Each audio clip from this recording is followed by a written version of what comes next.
Hey everyone, and welcome back.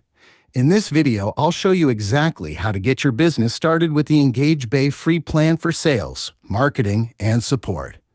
First, go to EngageBay.com and click Get Started Free. Sign up with your email address. Once your account is created, you'll land on the dashboard. The first step is to set up your company profile. Add your logo, address, and social links.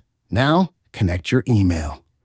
Go to the settings and find the email configuration. Add your business email to start sending and tracking emails directly from EngageBay. Next, import your contacts. Go to the CRM section, click Contacts, and use the Import button to upload a CSV file from your old system or spreadsheet. Take a tour of the key free modules: the CRM for managing leads, the marketing automation for email campaigns, and the help desk for customer tickets. Explore the free email templates and landing page builder to kickstart your campaigns, and that's it. In under 15 minutes, you can have your CRM loaded, email connected, and be ready to grow your business with EngageBay's free tools. If you sign up and get started, let me know which module you use first in the comments. See you in the next one.